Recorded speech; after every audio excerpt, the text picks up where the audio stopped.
The whole town of Mercy Creek went quiet when Sheriff Nolan pushed old Amos Reed through the doors of the bank.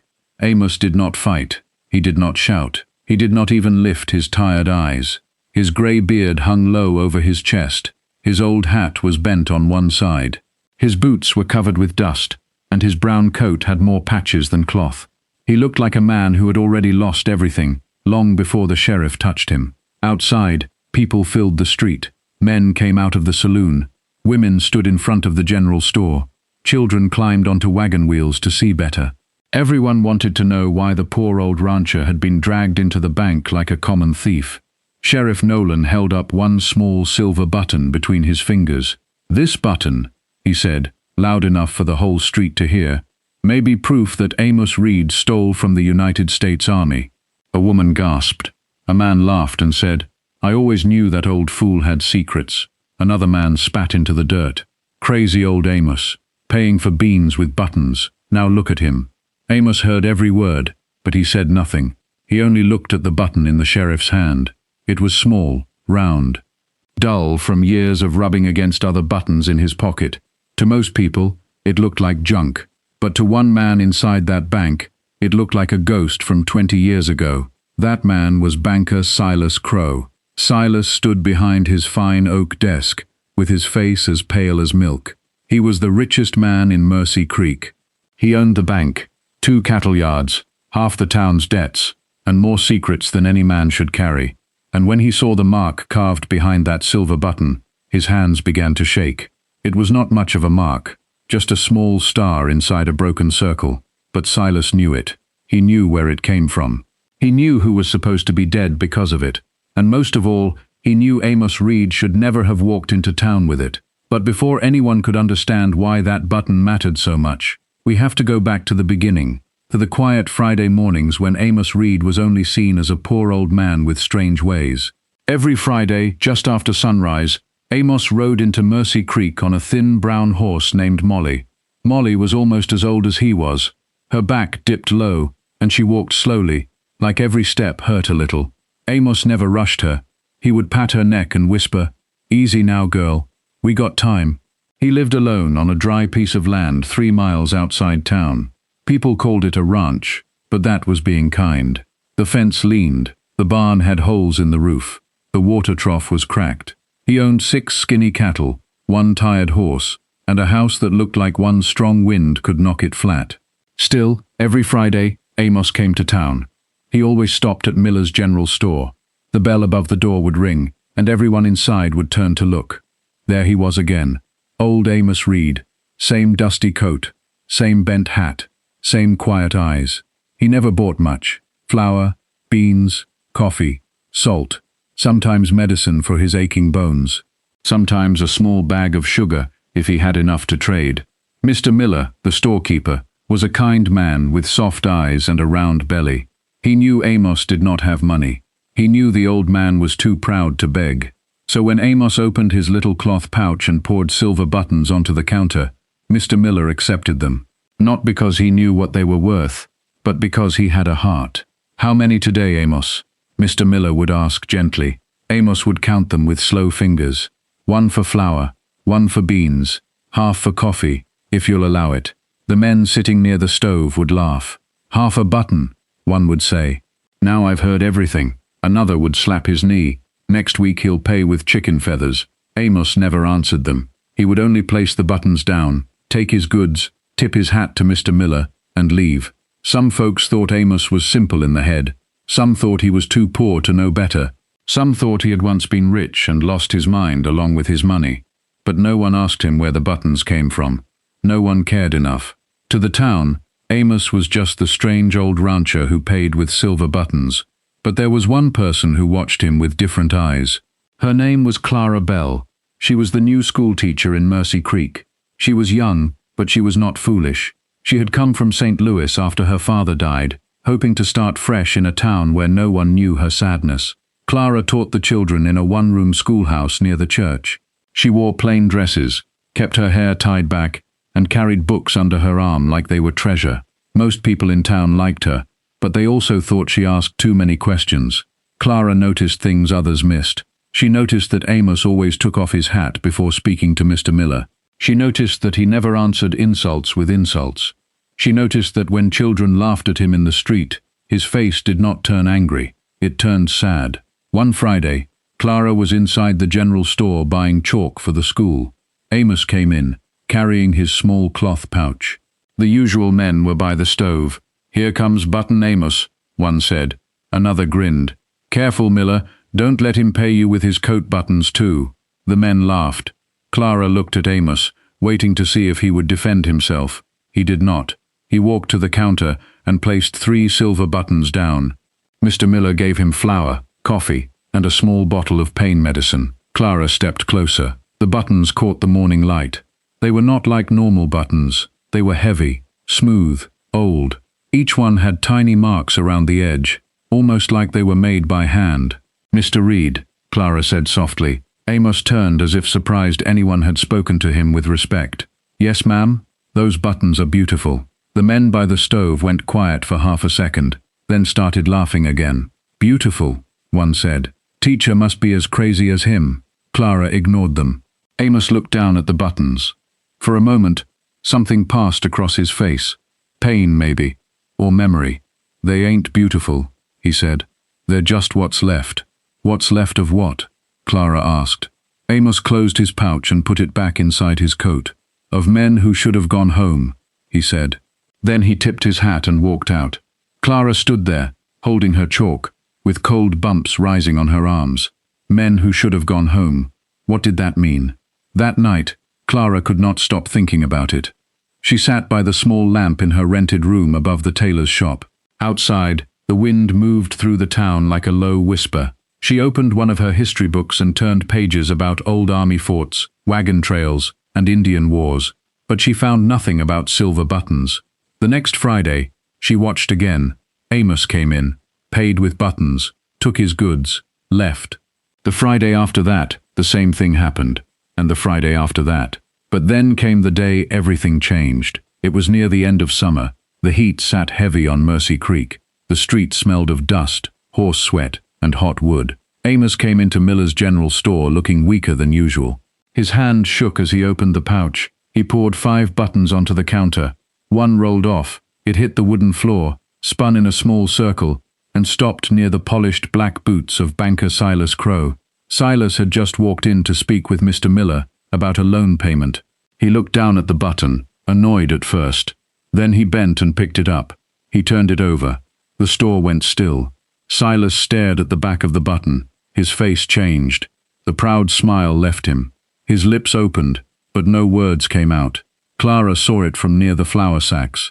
She saw fear, not surprise, fear. Silas closed his fist around the button so tightly his knuckles turned white. "Where did you get this?" he asked Amos. Amos looked at him. For the first time in many years, people saw fire in the old rancher's eyes. "That ain't yours," Amos said. Silas stepped closer. "I asked where you got it." Amos held out his hand. "Give it back." But Silas did not give it back. Instead, he turned to the men by the stove and shouted, "Get the sheriff." The room exploded with voices. Mr. Miller looked confused. Clara stepped forward. "What is wrong?" she asked. Silas pointed at Amos like he had found a snake hiding under the floorboards. "This man," he said, "has been passing stolen army silver in this town." Amos did not move.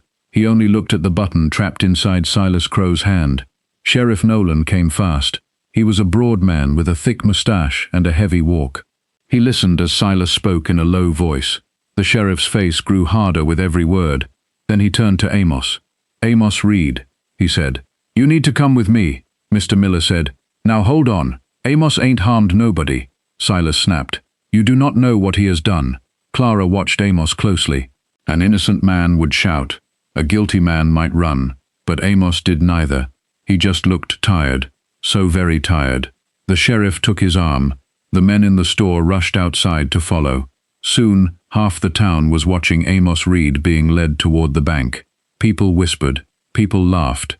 People judged him before they knew a single true thing. And through it all, Amos stayed silent. Only Clara saw the tear that slipped into his beard. Only Clara heard the small words he whispered when they passed her. "They finally found me," he said. Clara's heart dropped. Found him? Who had been looking? And why did the richest man in town look more afraid than the old man being accused? By sunset, Amos Reed would sit behind iron bars. By morning, the whole town would call him a thief. But Clara Bell had seen the banker's face when he turned over that button, and she knew one thing for sure. That silver button was not just proof of a crime. It was the first loose thread in a secret someone had killed to keep buried. By morning, the whole town of Mercy Creek had already decided that Amos Reed was guilty. Nobody waited for a judge. Nobody waited for a trial. Nobody asked for the full story. To them, it was simple. Old Amos had been strange for years. He lived alone. He paid for food with silver buttons. He never explained where those buttons came from. And now, the richest man in town, banker Silas Crow, said the buttons were stolen army silver. That was enough for most people. By sunrise, men were standing outside the jail with their arms folded. Women whispered near the church steps. Children repeated what their parents had said at supper. Button Amos is a thief. Button Amos robbed the army. Button Amos must have killed men for that silver. The words moved through the town like smoke. Dirty, fast, hard to stop. Inside the jail, Amos sat on a wooden bench with his hands resting on his knees. The small cell smelled of dust, old iron, and cold coffee. Sunlight came through the barred window and made thin lines across the floor. Sheriff Nolan stood outside the cell, watching him. "You should talk," the sheriff said. Amos did not look up. "I got nothing to say." Sheriff Nolan sighed. He was not a cruel man, but he was a man who liked things easy, and this was not easy. "Banker Crow says those buttons are from a missing military payroll." Amos stayed quiet. "He says 20 years ago, Army pay silver disappeared on the old South Trail." Still, Amos said nothing. The sheriff stepped closer to the bars. "You understand what this means? If that silver was stolen, and you've been spending it in this town, folks will say you were part of it." Amos gave a small, sad smile. "Folks have said worse." Sheriff Nolan frowned. "Were you part of it?" Amos finally raised his eyes. They were tired eyes, not empty, not foolish, just tired, like they had seen too much and carried it too long. "I was there," Amos said. The sheriff leaned closer. "There where?" Amos looked away. "That's all I'll say." Sheriff Nolan shook his head. "That ain't enough. For men like Crow," Amos said softly, "the truth has never needed to be enough." Before the sheriff could answer, footsteps sounded outside the jail door. Clara Bell walked in. She carried a small basket covered with a white cloth. Her face was calm, but her eyes were sharp. She had not slept much. All night, she had kept seeing Silas Crow's pale face when he looked at that button. Sheriff Nolan turned toward her. "Miss Bell, this ain't a place for you. I brought food for Mr. Reed," Clara said. "He's not your family. He is a human being." The sheriff did not answer right away. Clara stepped closer and looked past him into the cell. "Good morning, Mr. Reed." Amos looked surprised. Like kindness had become a language he no longer expected to hear. "Morning, ma'am." Clara held up the basket. "Biscuits. Some ham. Coffee too, if the sheriff allows it." Sheriff Nolan scratched his jaw. "You schoolteachers are stubborn." "Yes," Clara said. "That is why children learn." For the first time in a long while, Amos almost smiled. The sheriff unlocked the cell door, just enough to pass the basket inside. Clara watched Amos take it with both hands. His fingers shook. "Thank you," he said. Clara did not leave. Sheriff Nolan noticed. "You brought food." He got it. "I also have questions." The sheriff folded his arms. "Everybody's got questions." Clara looked at Amos. "Mr. Reed, yesterday you said, 'They finally found me.' Who did you mean?" Amos's face changed. His fingers tightened around the basket handle. Sheriff Nolan turned toward him too. "Yes," the sheriff said. "I'd like to know that myself." Amos set the basket down. For a moment, Clara thought he would answer, but then his face closed like a door. "Nobody," he said. Clara took one step closer to the bars. "You are not helping yourself." "I know. Then why stay silent?" Amos looked at her, and his voice came out low and rough. "Because sometimes, speaking the truth don't save the dead. It only wakes the wolves." Clara felt a chill run through her. The sheriff made a sharp sound. "That kind of talk won't help you in court." Amos looked down at his hands. "Court," he said. "Ain't no court in a town owned by the men who need me quiet." The words sat heavy in the room. Clara looked at the sheriff, waiting for him to react, but Sheriff Nolan looked away, and that told her something. He was not sure Amos was lying.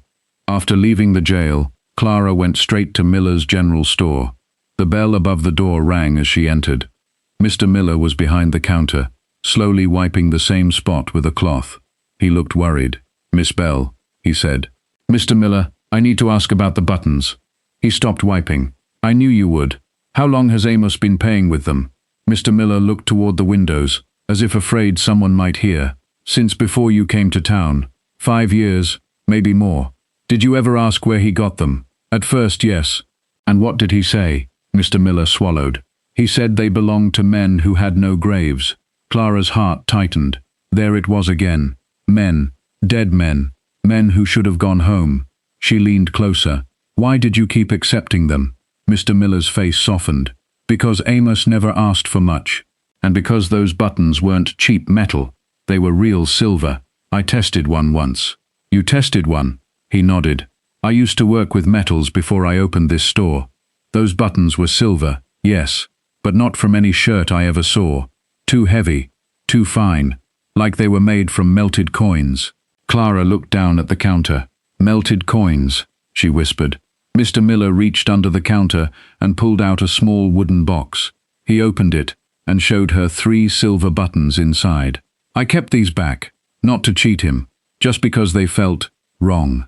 Clara picked one up carefully. It was cold in her hand. On the front it looked plain and worn, but when she turned it over, she saw tiny scratches, not the same star and broken circle from the button Silas took, but marks all the same. Lines, numbers, maybe letters. "Did Banker Crow ever see these before yesterday?" she asked. Mr. Miller shook his head. "No, and when he saw that one button, I thought he might fall dead." "Why?" "I don't know," Mr. Miller said, "but I'll tell you something I never liked. The missing army payroll he spoke about. Folks here don't talk about that, not real talk." Clara looked up. "What do you know about it?" Mr. Miller came around the counter and lowered his voice. 20 years ago, before Mercy Creek became what it is now, this place was just a stop on the South Trail. Soldiers passed through with payroll money for a fort farther west. Then one night, the soldiers never made it. What happened? That depends on who you ask. I'm asking you. Mr. Miller looked tired. The story told in town is that bandits hit the payroll wagon, killed the soldiers, took the money, burned the wagon. That's the story. But you don't believe it. He hesitated. I was younger then. I remember smoke in the distance. I remember men riding into town before sunrise with mud on their boots and fear in their faces. I remember how poor men became rich very quickly after that. Clara's mouth went dry. Which men? Mr. Miller looked toward the bank through the window. You already know one. Silas Crow.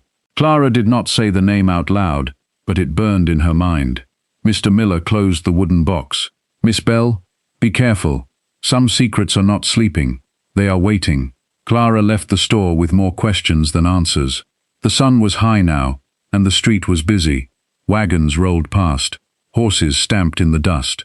Men tipped their hats to her, but their eyes followed her too long. Mercy Creek suddenly felt smaller and colder. She walked to the schoolhouse and tried to teach her lessons, but her mind was far from spelling and numbers. While the children read from their primers, Clara opened an old town record book kept in the back cupboard. It was dusty and half forgotten. Most pages listed births, deaths, land sales, and tax notes. Then she found the year 1863. Her finger moved down the page. There were names she knew. Silas Crow, Mayor Harlan Pike, cattle boss Gideon Vale, Judge Emmett Frost. Back then, they had not been rich men. They were listed as trail hands, freight guards, land claim workers, and one as a failed shop owner. But 2 months after the missing payroll, all 4 had bought land. Large pieces of land. Land that later became the bank, the cattle yard, the courthouse, and half the town square. Clara stared at the page. Her heart began to pound. The town had always acted like these men had built Mercy Creek through hard work and smart choices, but the record book told a different story. They had gone from poor to powerful almost overnight, and Amos Reed had been there. That evening, Clara went to the cemetery at the edge of town. The wind was soft, and the sky was turning orange. Wooden crosses leaned in dry grass. Some names were clear, some had faded away. She searched for soldiers from 1863. She found no army graves, not one. But near the back fence, half hidden by weeds, she found 6 small stones with no names on them. Each stone had only one carved mark, a star inside a broken circle. The same mark Silas Crowe had seen on the back of the button. Clara knelt in the dirt. Her hand shook as she touched the closest stone. This was not just about stolen money. This was about dead men with no names. Dead men someone wanted forgotten. Behind her, a twig snapped. Clara turned fast. A man stood near the cemetery gate. She could not see his face clearly in the fading light, but she knew the shape of his fine coat. Silas Crowe. He stood still for a moment, then spoke in a cold voice. "Miss Bell," he said, "some graves are best left alone." Clara rose slowly. "And some dead men deserve their names back." Silas smiled, but there was no warmth in it. "You are new here," he said, "so I will forgive your foolishness once." Clara did not move. Silas stepped closer. "Stay away from Amos Reed. Stay away from those buttons. And stay away from old stories that do not concern you." Clara felt fear, but she did not let it show. "What are you afraid I will find?" Silas's smile disappeared. For 1 second, she saw the real man behind the banker's clean suit. Not proud, not calm, afraid. Then he turned and walked away. Clara stood alone among the nameless stones, breathing hard. She looked back down at the carved mark. A star inside a broken circle. The same mark on the silver button. The same mark that made a rich banker tremble. And as the last light faded over Mercy Creek, Clara understood something that made her blood run cold. Amos Reed was not hiding from the law. He was hiding from the men who had become the law. Clara Bell did not sleep that night. She sat in her small room above the tailor's shop, with the lamp burning low and the Old Town record book open on her table. Outside her window, Mercy Creek looked peaceful. The street was empty. The horses were tied. The moon hung over the rooftops like a silver coin. But Clara knew better now. Peaceful towns could hide ugly things. Quiet men could carry loud pain. And rich men could build fine houses on top of buried blood. She looked again at the names in the record book. Silas Crowe, Harlan Pike, Gideon Vale, Emmett Frost. Today, people called them the builders of Mercy Creek. Silas owned the bank. Harlan Pike was the mayor. Gideon Vale owned the biggest cattle yard. Emmett Frost was the judge. But 20 years ago, they were nothing special. Poor men. Desperate men. Men who suddenly became rich after the army payroll disappeared. Clara touched the page with her finger. Something had happened in 1863. Something more than a robbery. Something those men had buried under money, power, and fear. And Amos Reed was the only man left who knew the truth. The next morning, Clara went back to the jail before school. Sheriff Nolan was sitting at his desk, drinking coffee from a tin cup. He looked like he had not slept much either. "Miss Bell," he said, rubbing his eyes, "you are becoming a regular visitor. I need to speak with Amos." The sheriff looked toward the cell. "He won't talk. He might talk to me." From inside the cell, Amos spoke without looking up. "No, ma'am, I won't." Clara walked closer to the bars. "I found the graves," she said. The sheriff froze.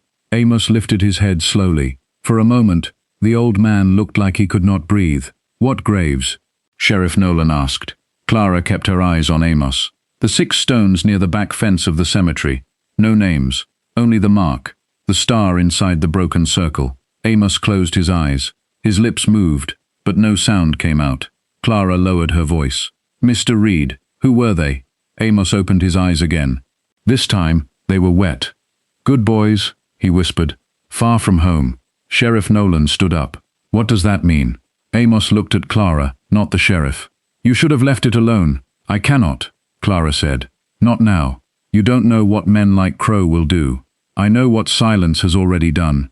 Those words struck him. Clara saw it on his face. For 20 years, Amos Reed had carried silence like a stone on his back. Maybe he thought it protected someone. Maybe he thought it punished him. Maybe both. The sheriff came closer. "Amos, if you know something about those graves, you need to say it." Amos laughed once, but it was a broken laugh. "Need?" he said. "Sheriff, I needed to say it 20 years ago, but I was young then. scared, bleeding, and when I saw who held the guns, I learned something real fast. What? That truth don't always win when evil men own the room. Clara stepped closer. Then tell it now. Amos stared at the floor for a long time. Nobody moved. Even the jail seemed to listen. At last Amos said, "It was not a robbery." Clara's heart started beating fast. Sheriff Nolan's face hardened. What was it? Amos gripped the edge of the wooden bench. A killing. The room went quiet. Amos looked up, and suddenly he did not seem like a foolish old rancher anymore. He seemed like a man standing in front of a fire only he could see. "It was August of 1863, he began. "I was not old then. I was 27, strong, proud, thought I knew the world. I worked as a guide on the South Trail. I knew the dry paths, the water holes, the places where wagons could pass and where they would sink." He swallowed. "The army hired me to help guide a payroll wagon to Fort Lyndon. There were 6 soldiers with it, young men, good men. One of them had a baby girl he had never seen. Another kept a letter from his mother folded inside his shirt. They laughed too much, sang badly, complained about the beans. They were just boys wearing uniforms. Clara could see them in her mind. 6 young soldiers under the hot western sky, alive, laughing, not knowing they were riding toward death." Amos continued. "The payroll was silver coin, heavy boxes, enough money to pay soldiers for months. The wagon also carried stamped army metal for uniform repairs and trade goods. That mark, the star in the broken circle, was stamped on some of the army property. It was the mark of Fort Lyndon's supply office." "So the buttons?" Clara asked softly. Amos nodded. "They were made later, from melted payroll silver, but the mark remained on some pieces, couldn't burn away every truth." Sheriff Nolan leaned on the desk. "Who attacked the wagon?" Amos looked at him. "No bandits." "Then who?" Amos's voice became rough. "Men from Mercy Creek." Clara felt the answer before he said the names. "Crow," she whispered. Amos nodded once. "Silas Crow was there. So was Harlan Pike, Gideon Vale, Emmett Frost, and 3 others who are dead now." The sheriff turned pale. "You are accusing the banker, the mayor, the judge, and the biggest cattle boss in town of murder." "I am not accusing," Amos said. "I am remembering." Sheriff Nolan opened his mouth, then shut it. Amos went on. "They came at dusk. Not like bandits. No shouting. No wild shooting at first. They rode up smiling, said they were trailmen, said they knew of water nearby. I knew something was wrong, but I was young and slow to see greed in friendly faces." His hands shook now. "One soldier, Corporal Haynes, told them to move along. Crow laughed and said he only wanted to help. Then Pike shot Haynes in the chest." Clara covered her mouth. Amos's eyes looked far away. "After that, everything broke. Horses screamed, men shouted, guns fired. I took a bullet in the side and fell under the wagon. I lay there in the dust, trying not to breathe too loud. I watched boots moving around me. I watched those men kill soldiers who had already dropped their guns." His voice cracked. "They did not have to kill them. That is what I hear every night. They did not have to." Clara's eyes filled with tears. Amos wiped his face with a rough hand, ashamed of his own pain. They opened the payroll boxes. Crow said dead men could not talk. Judge Frost, though he was no judge then, said they should burn the wagon and blame bandits. Gideon Vale laughed and said the town would be born from that silver. "The town would be born from that silver," Clara repeated. Amos nodded. "That is what he said." Sheriff Nolan looked sick. "And you survived?" "Barely," Amos said. "I crawled away after dark. I should have gone straight to the army. I should have shouted the truth from every hill. But I was bleeding bad. I made it to an old creek bed and passed out." "Who helped you?" Clara asked. Amos's face softened. "A woman named Ruth." "Your wife?" Clara asked. For the first time, Amos smiled with real sadness. "She became my wife later. Back then, she was a widow living alone outside the trail road. She found me half dead and hid me in her cellar. For weeks, she cleaned my wound and fed me broth. She saved my life." "What happened after that?" Sheriff Nolan asked. Amos's face closed again. "They found out I lived." Clara felt cold. "Crow?" Amos nodded. "One night, men came to Ruth's cabin. They did not find me because she had hidden me under the floor, but they warned her. They said if I ever spoke, they would burn her house and bury us both. Ruth was brave, but she had already lost one husband. I could not make her die for my truth. So you stayed quiet, Clara said gently. I stayed alive, Amos said. At first, I told myself I was waiting to heal, waiting for the right man to trust, waiting for the army to come asking. But years passed. The fort closed. The war ended. Men forgot. Mercy Creek grew, and the killers became important men. He looked toward the window. By the time I had the courage to speak, nobody would have believed me. I was just a poor ranch hand. They were the town. Clara thought of the fine bank, the courthouse, the cattle yards, the mayor's clean white house, all of it built from stolen silver, all of it built on 6 dead soldiers. But the buttons, she said. Why did you keep them? Amos reached inside his coat, then remembered his pouch had been taken. I went back years later, he said, back to the place where the wagon burned. I found melted silver in the dirt, small pieces, bent pieces, some with the army mark still on them. Ruth and I had nothing by then.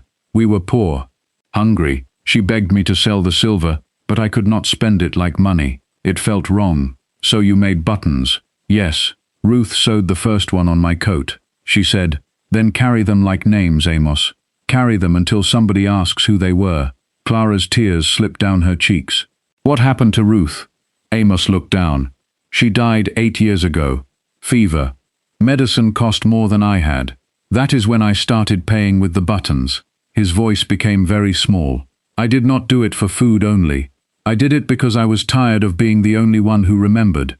Every Friday, I placed those dead men on Miller's counter, hoping someone would see more than silver. Clara could hardly speak. And when people laughed, Amos gave a sad shrug.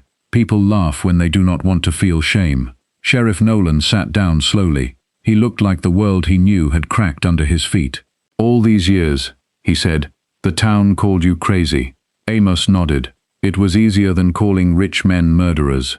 Before anyone could say more, a loud voice came from outside the jail. Sheriff! The door opened hard. Mayor Harlan Pike stepped in, followed by Gideon Vale and banker Silas Crow. Behind them came Judge Emmett Frost, dressed in black, his face cold as winter. Silas looked straight at Amos, then at Clara. His eyes were sharp now. No fear showed, only danger. I hear Miss Bell has been asking questions, Silas said. Sheriff Nolan stood. This is my jail. Judge Frost smiled thinly. And this is my town's law. Clara felt the room change. It felt smaller, darker. Mayor Pike pointed at Amos. That man is a thief. He will be moved tonight. Moved where? Clara asked. No one answered her. Amos looked at Clara through the bars, and in his tired eyes, she saw a warning. Not for himself. For her. Silas stepped closer and placed one hand on the sheriff's desk. Some stories, he said, are dangerous because they are lies. Then his gaze slid to Amos. And some men are dangerous because they remember too much. That was when Clara understood the real trial was not going to happen in a courtroom. It was going to happen in the dark, before morning, unless she found proof strong enough to make the whole town finally open its eyes. Clara Bell knew one thing as she walked out of the jail. If she waited until morning, Amos Reed might not be alive. Mayor Harlan Pike had said Amos would be moved that night. But moved where? To another town? To another jail? Or to a quiet place where old men stopped breathing and secrets stayed buried? Clara did not know, but her heart told her the truth. Men like Silas Crow did not move witnesses to protect them. They moved them to silence them. The sun was going down over Mercy Creek. The sky looked red, like fire had been spilled across it. The street was full of people, but nobody seemed to understand what was really happening. Men talked outside the saloon. Women carried baskets home. Children chased each other in the dust. The town looked normal. That frightened Clara more than shouting would have. Because evil did not always come with loud boots and guns in the air.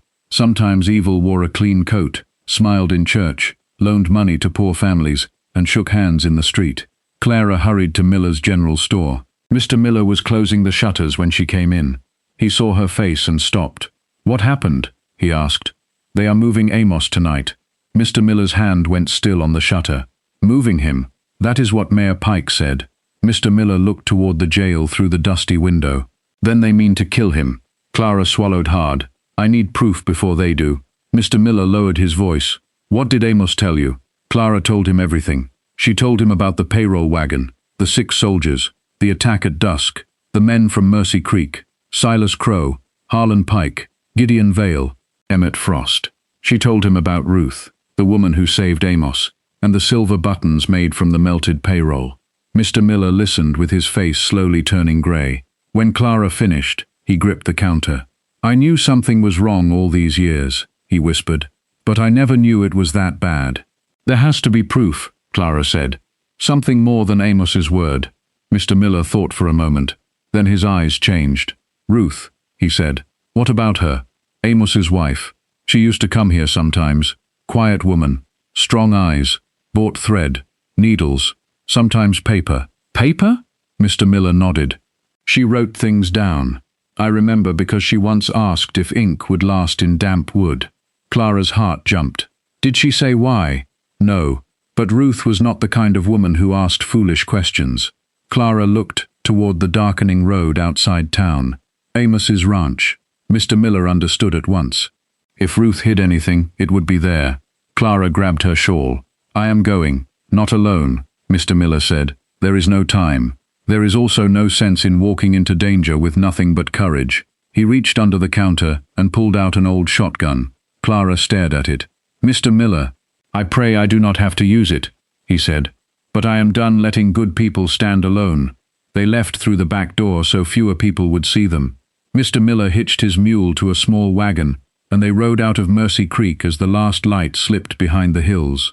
The road to Amos's ranch was rough and quiet. The wheels bumped over stones. Crickets cried in the grass. Far away, a coyote howled.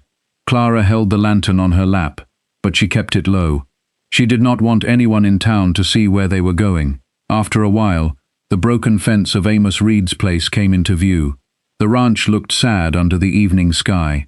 The barn leaned to one side. The house sat low and dark. Molly, Amos's old horse, stood near the gate and lifted her head when they arrived. Clara climbed down and touched the horse's neck. Easy, girl, she whispered, just like Amos always did. The old horse breathed softly against her hand. Mr. Miller took the shotgun and looked around. No lamp inside, he said. No one here. They went into the house. The door creaked like it had not been opened since Amos was taken. Inside, everything was poor but neat. A small table, 2 chairs, a cold stove, a shelf with tin plates, a narrow bed with a folded quilt. On the wall hung one old dress, faded blue, carefully kept even though no woman lived there anymore. That must have been Ruth's, Clara said softly. Mr. Miller removed his hat. She saved his life, he said. Maybe she can still save it. They searched carefully. Clara checked the shelf, the table, the old chest near the bed. Mr. Miller looked behind loose boards and under the stove. They found dried beans, old letters from store accounts, a rusted knife, and a small Bible with Ruth's name written inside. But no proof, no army paper, no names, no confession. Nothing strong enough to bring down the richest men in Mercy Creek. Clara felt panic rising in her chest. What if there is nothing? She whispered. Mr. Miller looked around the room. Ruth asked about ink lasting in damp wood. Clara froze. Damp wood, she repeated. They both looked down. The floor. Most of the boards were dry and old, but near the back corner, close to where the bed stood, one board looked darker than the others. Clara knelt beside it and ran her fingers along the edge. It was loose. Mr. Miller brought the lantern closer. Together, they lifted the board. Under it was a small hollow space. Inside sat a metal biscuit tin, wrapped in oilcloth. Clara's hands shook as she pulled it out. The tin was old and stained, but it had been kept safe from water. She opened it slowly. Inside were papers, folded letters, a small cloth pouch, and a thin army book with a cracked brown cover. On the front, written in faded ink, were the words, Fort Linden Payroll Escort Record. Clara could hardly breathe. Mr. Miller whispered, Lord have mercy. Clara opened the book. The pages were brittle, but the writing was still there. 6 soldier names. Corporal Thomas Haynes, Private Eli Mercer, Private Joseph Bell, Private Samuel Dodd, Private Henry Tate, Private William Cross. Beside their names were pay amounts, supply notes, and a route order from August 1863. Then Clara saw another page, a list of civilian guides and local trail workers. Amos Reed's name was there. So was Silas Crow. So was Harlan Pike. So was Gideon Vale. So was Emmett Frost. Clara's mouth went dry. They were not strangers on the trail, she said. They were listed as helpers. Mr. Miller leaned closer. That means the army trusted them. Clara turned another page. A folded letter slipped out. It was written in a woman's hand. Ruth's hand. Clara unfolded it. The words were simple, but each one felt heavy. If anyone finds this after Amos and I are gone, know this. My husband was not a thief. He was a witness. He was shot and left for dead by the men who stole the payroll wagon on the South Trail. I saw the wound. I heard his story while the fever almost took him. Later, those same men came to my cabin and threatened us. I kept this record because Amos was too broken to speak, and I feared the day they would blame him for what they did.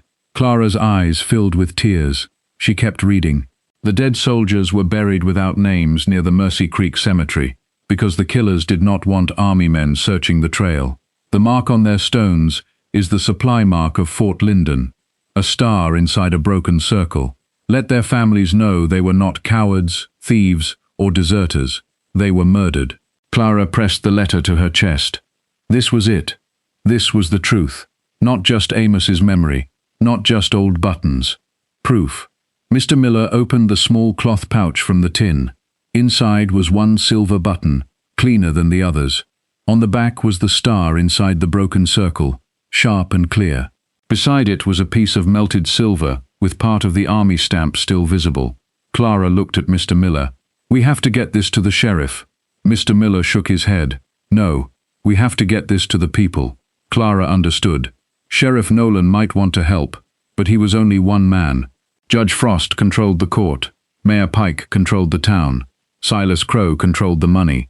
Gideon Vale controlled half the working men. If Clara brought the proof quietly, it could disappear quietly. But if the whole town saw it, if every person heard the names of the dead soldiers, if every family learned their fine town had been built with blood money, then the powerful men would have nowhere to hide. Clara gathered the papers back into the tin. We need a place where everyone will come. The church bell, Mr. Miller said. Clara looked at him. If we ring it late at night, people will think there is a fire, and they will come running. They started for the door. Then Molly whinnied outside, sharp, afraid. Mr. Miller lifted the shotgun. Clara blew out the lantern. The house fell into darkness. Hoofbeats sounded near the yard. Not one horse. Several. Men had followed them. A voice called from outside. Miss Bell? Clara's blood turned cold. Silas Crow. The door did not open yet, but Clara could see shadows moving past the window. Silas spoke again, calm and smooth. You should not have come here, Mr. Miller whispered. Back room. They moved quietly, but the old floor creaked under Clara's foot. Outside, a man laughed. We heard that. Another voice spoke, deep and cruel. Gideon Vale. Come on out, teacher. Bring the tin with you. Clara held the metal box tight against her chest. So they knew. Maybe they had watched the ranch for years. Maybe they had seen the loose board before, but never dared touch Ruth's things until now. Or maybe Silas had simply guessed that Clara would follow the truth back to Amos's house. Mr. Miller aimed the shotgun at the door. I will not let them take it, he whispered. Clara looked around the small room. There was one back window, but it was narrow. Outside, footsteps moved closer. Then Silas said something that made Clara's stomach twist. You have until I count to 3. After that, we burn the house with you in it. For one moment, Clara wanted to cry. She thought of her students. She thought of Amos, sitting alone in jail. She thought of the 6 nameless soldiers under the cemetery grass. Then she thought of Ruth. Ruth, who hid a wounded man under her floor. Ruth, who kept the truth safe for 20 years. Ruth, who was not too afraid to write down what evil men had done. Clara lifted her chin. Fear was still inside her, but courage was there too. She handed the tin to Mr. Miller. If they catch me, take this and run. Mr. Miller stared at her. What are you going to do? Clara looked toward the old blue dress hanging on the wall. then toward the stove, then toward the back window. I am going to give them what greedy men always chase first. What? A lie that shines like silver. Outside, Silas Crow began to count. 1. Clara reached into the pouch and pulled out the clean silver button. 2. She moved toward the front door, holding the button high. 3. And when the door burst open, Clara Bell stepped into the dark with the button in her hand, while the real proof stayed hidden behind her. But what Clara did not know was that Amos Reed had already been taken from the jail, and the road chosen for him led straight back to the place where the 6 soldiers died. Clara Bell stood in the doorway of Amos Reed's old house, with one silver button held high in her hand. The moon shone on it. For one small second, every man outside looked at that button instead of looking at her, and that was all she needed. Silas Crow stood near the gate, dressed in his fine black coat. Gideon Vale sat on a big horse behind him, holding a rifle across his lap. Mayor Harlan Pike stood beside 2 hired men with hard faces. Judge Emmett Frost was not there, but Clara knew his shadow was still over all of them. Silas smiled when he saw the button. "There," he said softly. "That is all I came for." Clara held it tighter. "You mean this little thing?" she asked. Silas took 1 step forward.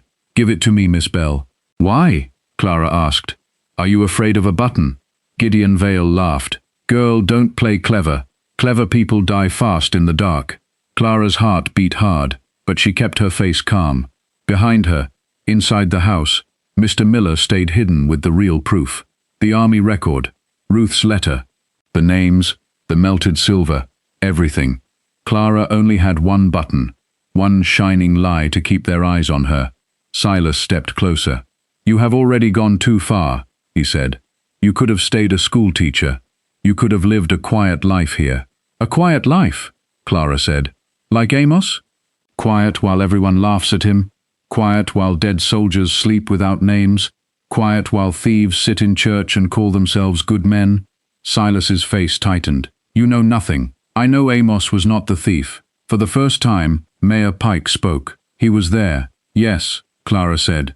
"He was there, but so were you." The men went still. Even the horses seemed to feel the danger in those words. Silas looked toward the dark house behind Clara. "What did you find?" Clara smiled a little, even though she was afraid. "Enough." Gideon raised his rifle. "That means she found the tin." Silas turned his head sharply. So Gideon knew about it. Clara saw the truth in that moment. These men had known Ruth hid something. Maybe they did not know where. Maybe they had feared it for years.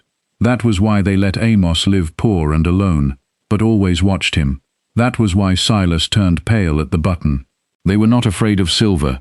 They were afraid of memory. Silas lifted 1 hand to stop Gideon from shooting. "No gunfire," he said. "Not here, not yet." Then he looked at Clara. "Where is the tin?" Clara did not answer. Silas's voice dropped. "Do not be foolish, girl. That old rancher is already gone from the jail. By sunrise, people will believe he tried to run. They will believe anything we tell them." Clara felt like the ground moved under her feet. "Where is Amos?"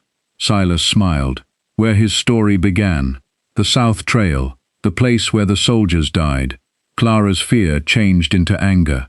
A clean, hot anger. "You are going to kill him." "No," Silas said. "We are going to finish an old problem." At that moment, a loud crack split the night. Mr. Miller had fired the shotgun through the side window, not at any man, but into the air. The horses screamed. Gideon's horse reared up. Mayor Pike fell backward into the dust. Clara ran. She ran not toward town, but toward the barn. Silas shouted behind her, "Stop her!" But Clara had already planned this part. Molly, Amos's old horse, was tied behind the barn. She was slow, old, and tired, but she knew the land better than any fine horse in Mercy Creek. Clara climbed onto her back with the tin now held tight under her arm. Mr. Miller had thrown it to her through the back window before firing the shot. "Go!" he shouted. Clara kicked gently, and Molly moved. Not fast at first, then faster, then with a strength Clara did not know the old horse still had. Behind her, men shouted. Horses turned. Guns clicked. But the darkness, the dust, and the broken fence gave her a little time. Clara rode hard toward Mercy Creek. The tin bounced under her arm. The button was gone. She had dropped it in the dirt. Let Silas have it. He had chased the shine, but Clara carried the truth. When she reached town, she did not go to the sheriff first. She went to the church. The church bell rope hung beside the front steps. Clara jumped down from Molly and pulled it with both hands. The bell rang loud. Once, twice, then again and again. The sound rolled through Mercy Creek like thunder. Doors opened. Men ran out with buckets, thinking there was a fire. Women came with blankets. Children looked out from windows. Sheriff Nolan rushed from the jail, confused and angry. "What is it?" he shouted. Clara stood on the church steps with the tin in her hands. "It is a fire!" she cried. "But not in a building. It is the fire that burned this town 20 years ago." People stared at her. Then she opened the tin. Her hands shook, but her voice did not. She read Ruth's letter out loud. Every word. She read about Amos being shot. She read about the soldiers being murdered. She read the names of Silas Crow, Harlan Pike, Gideon Vale, and Emmett Frost. Then she held up the Fort Linden payroll escort record. "These men were not bandits," Clara said. "They were trusted helpers. They used that trust to kill 6 soldiers and steal the silver." The crowd began to murmur. Some people shook their heads. Some covered their mouths. Some looked toward the bank, the mayor's house, the courthouse, and the cattle yard. For the first time, the people saw the town differently, not as a place built by strong men, but as a place built on buried graves. Sheriff Nolan stepped forward and took the record from Clara's hand. He read it quickly. His face changed with every line. Then he looked at the crowd. "Where is Amos?" he asked. Clara pointed toward the South Trail. "They took him there." Sheriff Nolan did not wait. He called 5 men he still trusted. Mr. Miller arrived moments later, bruised but alive, still carrying his shotgun. Together, they rode out with lanterns, rifles, and the truth burning behind their eyes. Clara rode with them. Nobody told her to stay behind. Not anymore. The South Trail was dark and lonely. The moon hung low. The grass moved in the wind. After nearly an hour, they saw lantern light near an old dry wash. There were men there. Silas Crow, Gideon Vale, Mayor Pike, Judge Frost, and Amos Reed. Amos was on his knees beside a black patch of earth where nothing much grew. His hands were tied. His hat lay in the dust. Silas held a pistol. "You should have died here the first time," Silas said. Amos looked up at him. "I know." His voice was calm. That calmness made Silas angrier. "Do you know what your silence gave us?" Silas said. "A town, power, respect, families, futures." Amos shook his head. "No, my silence gave you time. It never gave you peace." Silas raised the gun. Then Sheriff Nolan shouted, "Drop it!" Lanterns lifted, rifles aimed. The killers turned. For a second, Silas looked like the proud banker again. Then he saw Clara. He saw Mr. Miller. He saw the townsman behind the sheriff. And he knew the story had escaped him. Judge Frost tried to speak. "This is unlawful." Sheriff Nolan cut him off. "No, Judge. What happened here 20 years ago was unlawful." Gideon reached for his rifle. Mr. Miller fired into the ground near his boots. "Do not," he said. Gideon froze. Mayor Pike began to cry. Not loud, not with shame, with fear. The kind of fear weak men feel when the power leaves their hands. Silas slowly lowered his pistol. Sheriff Nolan walked forward and tied his hands. Then he tied Gideon's, then Pike's, then Judge Frost's. Nobody cheered. The night was too heavy for cheering. Clara ran to Amos and untied him. "Are you hurt?" she asked. Amos looked at her, then at the crowd behind her. "They came," he whispered. "Yes," Clara said, "they came." Amos looked toward the old black ground. "This is where they died," he said. Sheriff Nolan removed his hat. One by one, the other men did the same. For a long moment, nobody spoke. Then Clara opened the army record and read the soldiers' names into the night. Corporal Thomas Haynes, Private Eli Mercer, Private Joseph Bell, Private Samuel Dodd, Private Henry Tate, Private William Cross. The wind carried each name across the trail, like the dead were finally being called home. Amos covered his face and wept. Not like a weak man, like a man who had held back 20 years of pain and could finally let it fall. By morning, Mercy Creek was no longer the same town. Silas Crow, Harlan Pike, where Gideon Vale, and Emmett Frost were locked in the same jail where Amos had sat the day before. Word was sent to the nearest military office. The bank was closed. The mayor's house stood quiet. The courthouse doors stayed shut. But the biggest change was not in the buildings. It was in the people. They no longer laughed when Amos passed by. They no longer called him Button Amos. They called him Mr. Reed. The 6 nameless stones in the cemetery were replaced with proper markers. Each soldier got his name back. Mothers, fathers, wives, and children who had wondered for years were finally told the truth. And at the center of it all stood Amos, holding one last silver button in his hand. Clara stood beside him near the graves. "I thought those buttons were payment," she said softly. Amos shook his head. "No, ma'am, they were not payment." "What were they?" Amos looked at the graves. "They were promises." Clara understood then. The town had laughed because they thought Amos was poor. They thought he had nothing but useless buttons. But Amos had been carrying something richer than money. He had been carrying memory. He had been carrying guilt. He had been carrying the names of men the world tried to forget. And that was the moral twist Mercy Creek had to learn the hard way. Sometimes the poorest person in town is not poor because he has nothing. Sometimes he is poor because he refused to spend what evil men stole. Years later, people still told the story of Amos Reed and the silver buttons. They told it to their children whenever they passed the cemetery. They told it when someone judged a poor man too quickly. They told it when a rich man acted like money made him clean. And every time the story was told, it ended the same way. A town can hide a secret for 20 years, but one small button, held by one honest hand, can make the truth louder than all the powerful men in the world.